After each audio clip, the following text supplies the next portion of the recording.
Good evening, Keluarga Malaysia. I'm Brenda Paul, and this is News at 10. Our top stories tonight. Over 42,000 obtain new jobs from Jamin Kerja initiative. Anti-COVID pill given conditional MOH approval.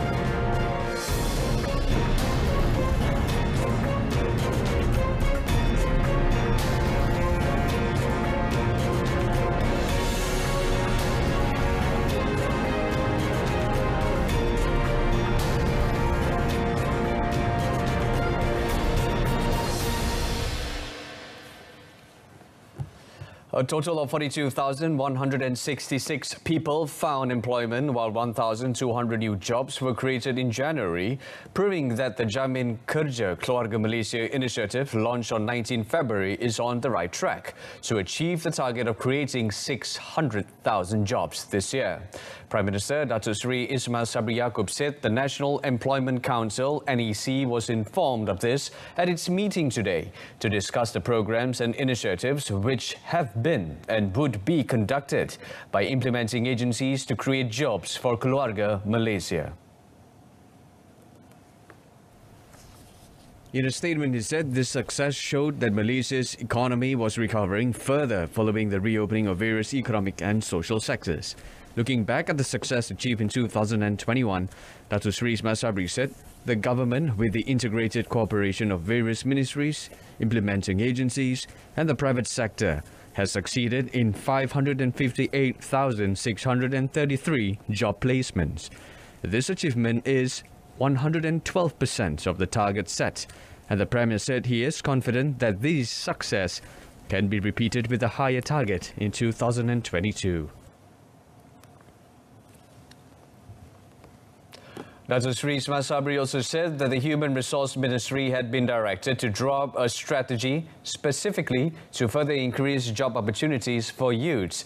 Now, this is vital as the unemployment rate for this group stands at 80.3%.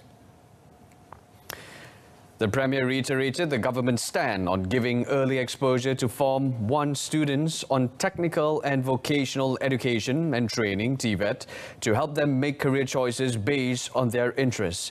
For this purpose, he said a promotion and rebranding campaign for TVET will be conducted in a comprehensive manner to eradicate the perception that TVET is second-class education.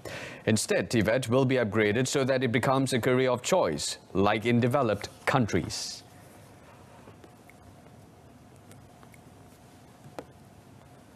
The Health Ministry has given conditional registration approval for Pfizer's COVID-19 drug Paxlovid to treat adults infected with the virus. This is the first oral pill specifically developed to treat the illness approved in Malaysia. Health Director General Tan Sri Dr. Nur Hisham Abdullah said this was decided during the 370th Drug Control Authority meeting today. In a statement, he said Paxlovid would be prescribed for the treatment of COVID-19 in adults aged 18 and above who do not require supplemental oxygen and who are at increased risk for progressing to severe COVID-19. Tan Sri Dr. Nur Hisham said Paxlovid, however, was not intended to be used as a replacement for COVID-19 vaccinations and public health measures, particularly standard operating procedures (SOP) compliance. Paxlovid should be administered as soon as possible after a diagnosis of COVID-19 has been made and within 5 days of symptom onset. It is a combination product containing 2 different tablets of antiviral medicines, ritonavir, and an investigational compound called PF07321-332. 1 dose of Paxlovid consists of 2 pink tablets and 1 white tablet taken together at the same time. Pfizer's clinical trials have shown that Paxlovid may reduce the risk of needing hospital admission or dying from COVID-19 disease by up to 89%. The 31st March deadline for Sinovac primary vaccine recipients to get a COVID-19 booster dose injection to retain their fully vaccinated status is final, according to Health Minister Khairi Jamaluddin. He said after that date, their vaccination status will change to incomplete if they have yet to receive the booster jab. He said starting 1st April for Sinovac primary vaccine recipients aged 18 and above and senior citizens who still have not taken a booster dose, their vaccination status will change from yellow to white, and that decision was final. Saya ingin maklumkan bahawa golongan berisiko tinggi ini adalah golongan warga emas, tetapi terutamanya golongan warga emas yang telah mengambil vaksin Sinovac yang belum lagi menerima dos penggalak. Warga emas adalah golongan berisiko tinggi dari segi morbidity dan mortality, kematian dan juga kesan buruk akibat jangkitan COVID-19. Sinovac juga adalah daripada semua vaksin yang ada keberkesanan yang sederhana berbanding dengan Pfizer. He said this in a press conference on the development of the COVID-19 today.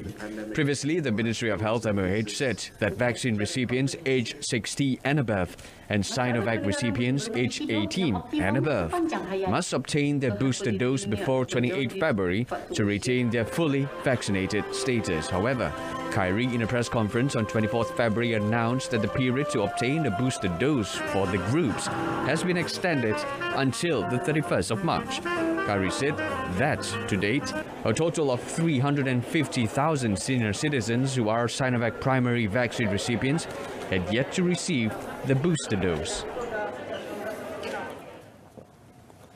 The Dewan Rakyat was told today that the allegation of 1MDB principal debt has not been paid until now is baseless, as it will only mature between 2022 and 2039. According to Finance Minister Tengku Datuk Seri Zafrul Tengku Abdul Aziz, until the end of February 2022, 1MDB's total debt was about 38.8 billion ringgit, comprising 32.3 billion ringgit in principal debt and 6.5 billion ringgit in interest. Jadi dakwaan bahawa belum lagi kita bayar prinsipal hutang 1MDB ini adalah tidak berasas, ya. Memandangkan prinsipal hutang-hutang tersebut hanya akan matang lambat lagi. Contohnya prinsipal bond terbitan 1MDB Energy Limited 11 Mei 2022, that's 7.35 bilion ringgit. Bond terbitan 1MDB Energy Langat 2022 7.35 bilion ringgit. Bond terbitan 1MDB Global Investment sebanyak 12.6 bilion ringgit. Sukuk IMTN terbitan 1MDB 5 bilion ringgit. Jadi 32.3 bilion ringgit ini dia punya tarikh matang antara tahun 2022 hinggalah tahun 2039. Jadi belum lagi lah dibayar. Ini prinsipal, ya. He said this in response to an additional question from Lin Guan Eng, PH Bagan, who wanted an explanation on the allegation by Pekan MP Datuk Seri Muhammad Najib Tun Razak that the government had not paid 1MDB's debt. The temporary postponement of Umrah trips following the spread of the Omicron COVID-19 variant in January affected about 19,000 pilgrims, although the impact on those who suffered losses was minimal. Tourism, Arts and Culture Minister Datuk Seri Nancy Shukri said the number of pilgrims who had incurred losses due to the postponement was much lower. The government also agreed to pay compensation of 1,671 ringgit each to pilgrims who had to cancel their Umrah travel, to be credited to the Tabung Haji TH savings account. On the compensation, Nancy said the ministry received about 8,500 applications, adding that payments were made based on the prescribed criteria. Antara kriteria dan syarat pemberian bayaran sagu hati ini adalah: pertama, jamaah menggunakan syarikat pengendali yang berlesen dengan MOTEC. Kedua, tempoh penerbangan adalah antara 8 Januari hingga 7 Februari 2022 dan yang ketiga telah memiliki visa perjalanan. Datuk Seri Nancy also said the SOP set were not intended to burden any quarters, but to protect the safety and well-being of keluarga Malaysia. She also refuted the allegations that Umrah SOPs kept changing and made life difficult for Muslims.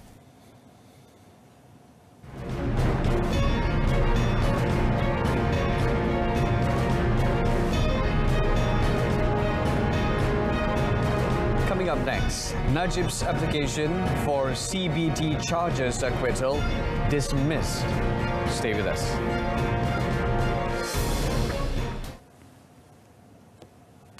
The Kuala Lumpur High Court today dismissed an application by Datuk Sri Najib Tun Razak and former Treasury Secretary General Tan Sri Muhammad Irwan Seriga Abdullah for them to be given a discharge not amounting to an acquittal (DNAA) on 6 counts of criminal breach of trust (CBT) amounting to 6.6 billion ringgit involving the International Petroleum Investment Company (IPIC).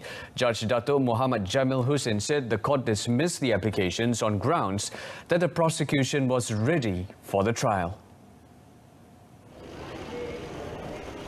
The trial dates for 32 days from September 2021 have been set before, but were vacated at the request of the prosecution, and it was objected by the defence.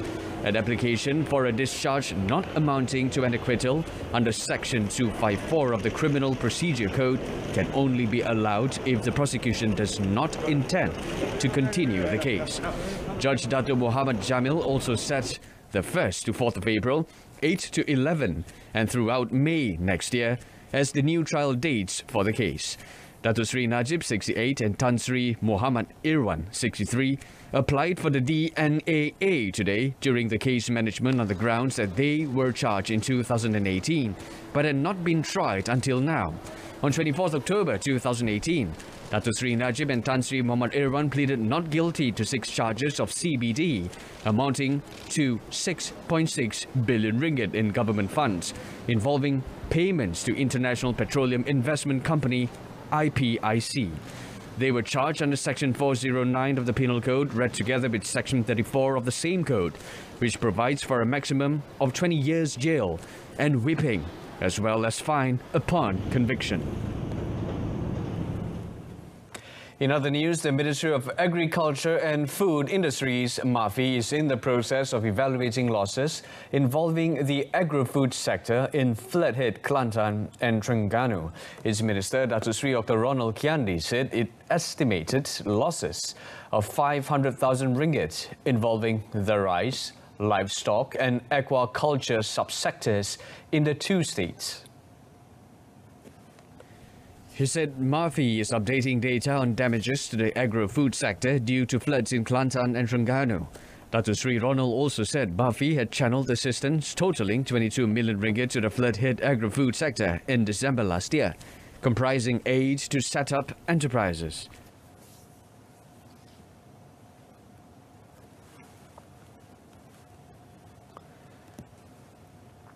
Cryptocurrencies are still not recognized as legal tender in Malaysia as they do not exhibit characteristics of universal money. Deputy Finance Minister too, Yamani Hafiz Musa, said cryptocurrencies, also known as digital assets, are also not a payment instrument that is regulated by Bank Negara. He said digital assets such as Bitcoin and Ethereum are not suitable to be used as a payment instrument, as these assets do not exhibit characteristics of money. In general, he added, digital assets are not a store of value and a good medium of exchange. Bitcoin hanya mampu memproses sehingga 10 transaksi sesaat berbanding dengan 65,000 transaksi sesaat untuk sistem pembayaran yang sedia ada, seperti Visa. He said this when replying to a question raised by Nurul Izzah Anwar, PH Pematang Pau, in Dewan Rakyat today. Nurul Izzah had asked about the government's role in monitoring and regulating currency as well as cryptocurrency assets. Yamani added that currently Bank Negara has also not decided to issue a central bank digital currency, CBDC, as the country's domestic payment systems, including the real-time retail payments platform, continues to operate safely and efficiently to support Malaysia's economic needs and allows real-time digital payments. The percentage of 4G network coverage in populated areas of Sarawak has increased to 82.86% in the 4th quarter of 2021, compared with 73.67% before the implementation of the National Digital Network or Jendela initiative in the 2nd quarter of 2020. Deputy Communications and Multimedia Minister Dato' Zahidi Zainul Abidin said 4G broadband coverage in the Baram parliamentary constituency has increased to 34.12% in the fourth quarter of 2021, compared with 25.97% before implementation of Jendela. Terdapat sebanyak 105 lokasi telah dipasang dengan jalur lebar satelit, termasuk 100 lokasi di kawasan Rumah Panjang di Parlimen Ulu Rejang. Pembinaan 60 buah menara baru di Parlimen Ulu Rejang telah mula dilaksanakan dan dijangka siap secara peringkat bermula suku keempat 2022 sehingga suku ketiga 2023. Manakala terdapat sebanyak 15 stesen pemancar sedia ada di Parlimen Ulu Rejang yang sedang dinaik taraf di bawah projek penaik taraf stesen pemancar dan dijangka siap sepenuhnya pada suku keempat 2022. The Deputy Minister was responding to a question by Hulu Rajang MP Dato Wilson Ugak Humbong. For the installation of community Wi-Fi in Hulu Rajang, Dato Zahidi said there are 3 community Wi-Fi locations provided in the longhouses, namely Kampung Umar Daro, Kampung Baloi Ukap and Kampung Sungai Asap. He added that the Malaysian Communications and Multimedia Commission will study the need to continue the community Wi-Fi project or provide other broadband technology in the future. But first, Malaysians who may still be in Ukraine are advised to contact the Malaysian Embassy in Warsaw, Poland, should they need any assistance. Foreign Minister Dato Sri Saifuddin Abdullah said this was important as all affairs of the Malaysian Embassy in Ukraine have been suspended after the officials were evacuated and brought home from the conflict-stricken country. Speaking to reporters in Johor Bahru, he said Malaysia remained committed in pursuing a peaceful resolution guided by Malaysia's principles of respect for independence, sovereignty and territorial integrity of a country in accordance with the UN Charter. Wisma Putra in a statement said that Malaysia has, on Wednesday, voted in favour of the 11th Emergency Special Session of the United Nations UN General Assembly, which adopted the resolution entitled Aggression Against Ukraine. Malaysia mempunyai hubungan yang baik dengan Ukraine dan dengan Rusia. Kita juga memahami latar belakang geopolitik kenapa perkara yang berlaku di Ukraine sekarang jadi sedemikian rupa.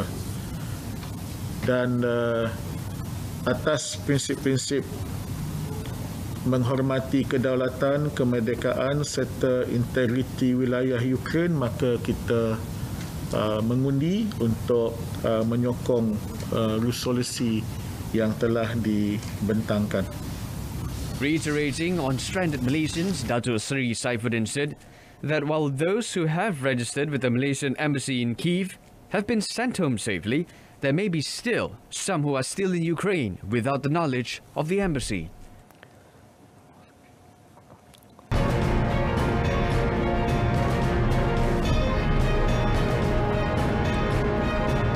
And in sports, adjustments to bring about positive changes in M-League. Stay with us.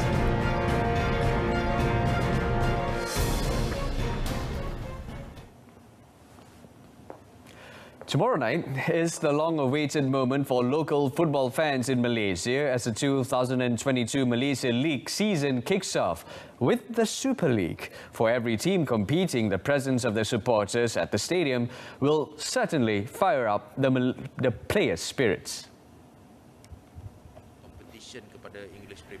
In relation to this, the M-League manages Malaysia Football League MFL has put forward a few improvements in restoring the cheer and hype in the local football scene.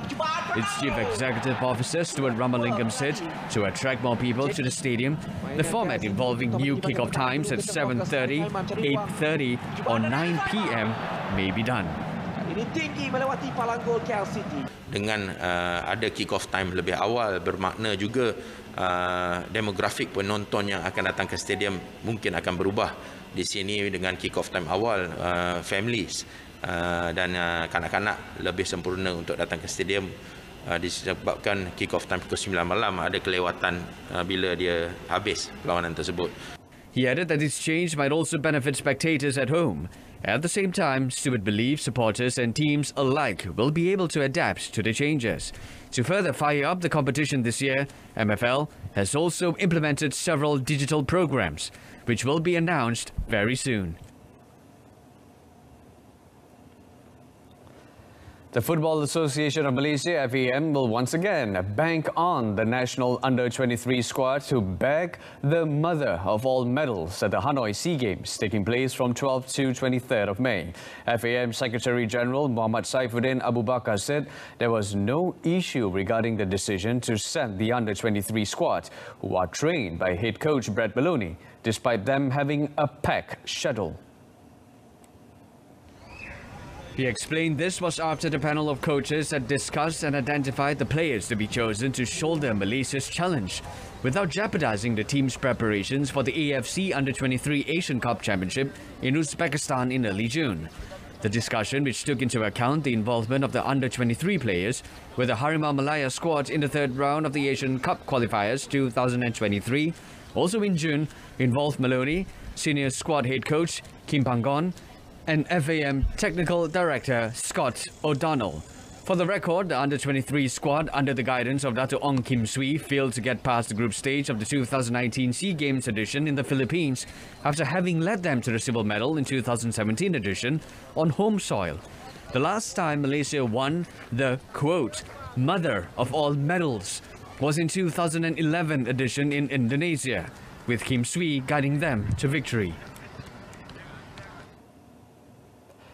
On the local badminton scene, despite sending the young and cover shuttlers, the national camp believes that there is still a solid chance to clinch gold in the 2021 SEA Games held at Hanoi, Vietnam. Doubles coaching director at the Badminton Association of Malaysia, BAM, said there are high hopes that the mixed doubles, women's doubles and the men's teams could take home medals.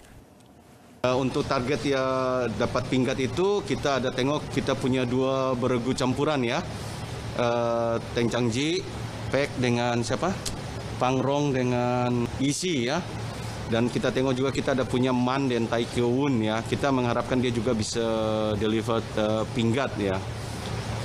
Jadi ada beberapa juga di beregu wanita juga ya, kita harapkan juga dia akan bisa bawa pinggat ya, dan juga kita tengok di tim event kita yang lelaki itu kita punya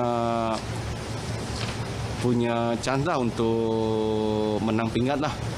Meanwhile, for the individuals event targets, singles coaching director Wong Chung Han said 4 players have been entrusted with the mission of concluding their run with a podium finish. The decision to put forward the young squad was made following a clash in the SEA Games with the Thomas Cup and Uber Cup, which was scheduled for May in Bangkok, Thailand. And that concludes news at 10. In our top story tonight, over 42,000 obtain new jobs from Jamin Kerja initiative. Join us for more updates at 12:30 p.m. tomorrow. Till then, it's lights out. I'm Brennan Lepal. To all members of Keluarga Malaysia, have a pleasant evening.